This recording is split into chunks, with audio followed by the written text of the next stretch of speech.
আসসালামু আলাইকুম। Real village cooking চ্যানেলে সবাইকে ওয়েলকাম জানাচ্ছি।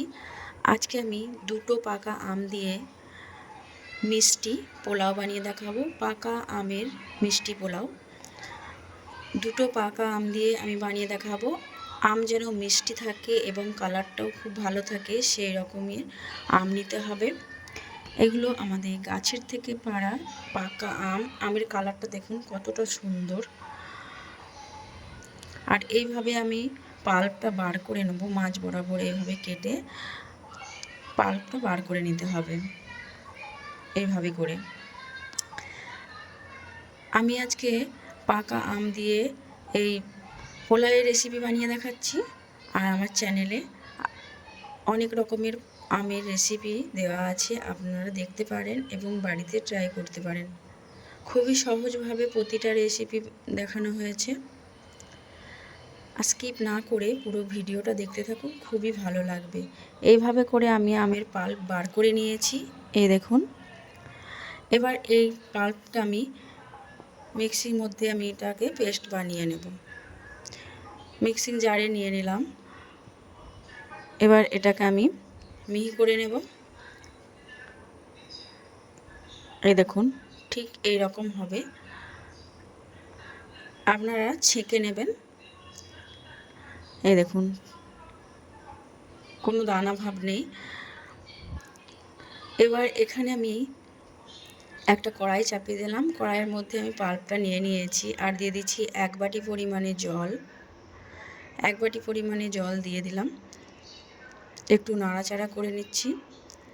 গ্যাসের ফ্লেমটা আমি মিডিয়ামে রেখেছি। গ্যাসের ফ্লেম মিডিয়ামে রেখে আমি নাড়াচাড়া করে এটা যখন ঠিক ফোটার পর্যায়ে চলে আসবে সেই পর্যায়ে দিয়ে দিলাম আমি 1/2 বাটি পরিমাণে সুজি দিয়ে অনবরত নাড়াচাড়া করতে থাকবো। আর এটা আমি একটা ডোয়ের মতো তৈরি করে নেব। এখানে গ্যাসের ফ্লেমটা মিডিয়ামে রেখে অনবরত নাড়াচাড়া করে আমি একটা ডো তৈরি করে নিচ্ছি। এই সুজির ডো বানাতে বেশি টাইম লাগে না, খুব অল্প সময়ের মধ্যে হয়ে যায়।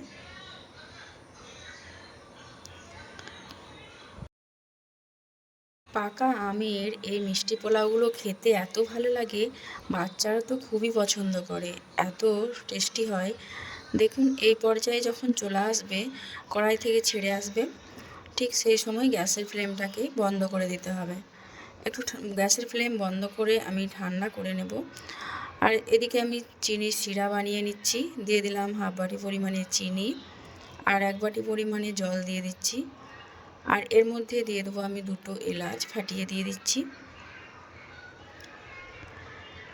এলাচ দিয়ে আমি এটাকে ভালোভাবে ফুটিয়ে নেব যেন চিনিটা গলে যায়। যখন চিনিটা গলে যাবে তখন গ্যাসের ফ্লেমটা আমি বন্ধ করে দেব।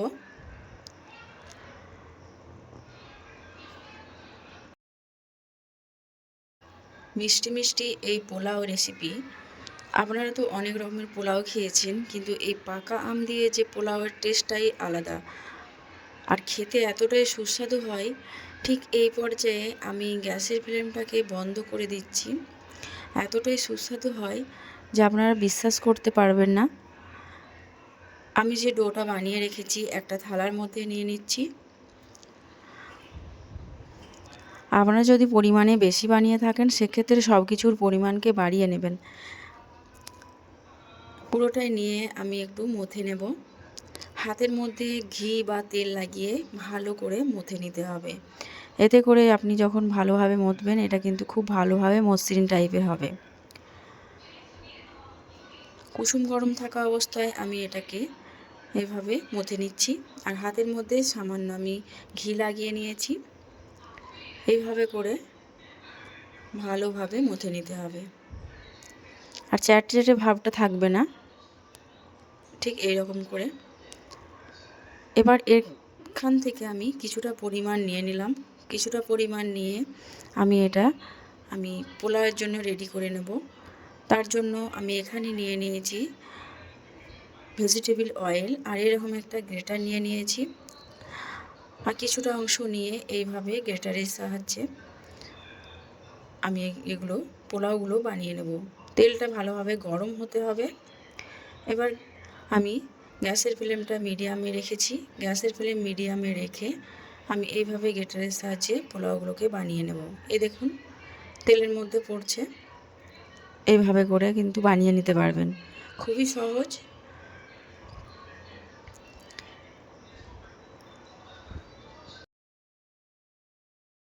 খুব বেশি একবারে দিতে যাবেন না, এতে দলা পেকে যাবে।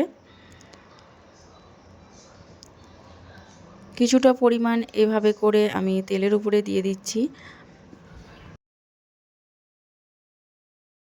এই পর্যায়ে নাড়াচাড়া করা যাবে না, নাহলে ভেঙে যেতে পারে। যখন ভালোভাবে একটু শক্ত শক্ত হয়ে আসবে, ঠিক সেই পর্যায়ে একটু উল্টে পাল্টে দিতে হবে। এখানে এগুলোকে ভালোভাবে ভাজা হয়ে গেছে আর তেল ঝরিয়ে আমি এগুলোকে তুলে নিচ্ছি। এই দেখুন কত সুন্দরভাবে ভাজা হয়েছে।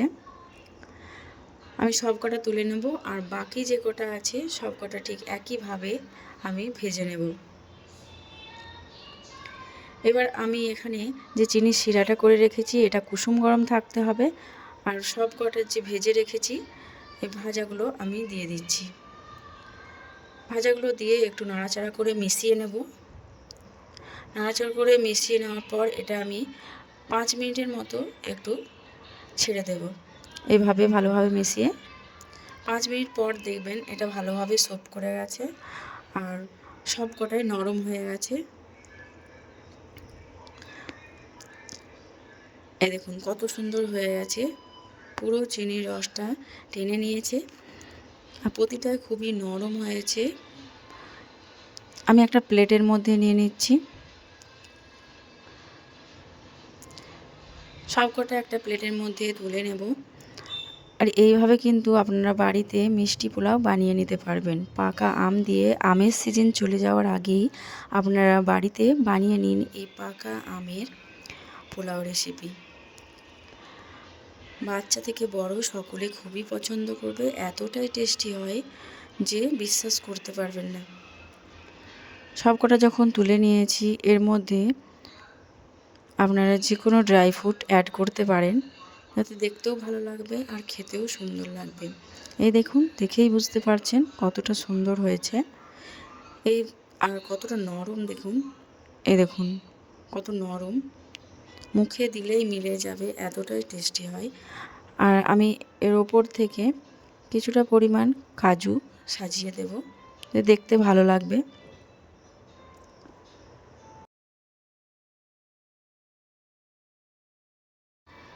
তাহলে আজকের এই আমার রেসিপি কেমন লাগলো অবশ্যই কমেন্টে জানাবেন। যদি ভালো লাগে তাহলে চ্যানেলটা সাবস্ক্রাইব করে পাশে থাকার অনুরোধ রইল। আপনারা কাজুর পরিবর্তে আবারও অন্য কিছু ড্রাই ফ্রুট দিতে পারেন। আমি এখানে কাজু দিয়ে সার্ভ করলাম। এই দেখুন কতটা সুন্দর লাগছে দেখতে। পাকা আম দিয়ে যে এইভাবে পোলাও বানানো যায়, মিষ্টি পোলাও, তাই দেখেই বুঝতে পারছেন। আপনারা বাড়িতে একবার হলেও ট্রাই করে দেখবেন, খেতে অসম্ভব টেস্টি হয়। বানাবার সঙ্গে সঙ্গে শেষ হয়ে যাবে, এতটাই মজাদার এবং টেস্টি হয়। কথা না বাড়িয়ে আজকের এই রেসিপি এখানেই শেষ করছি।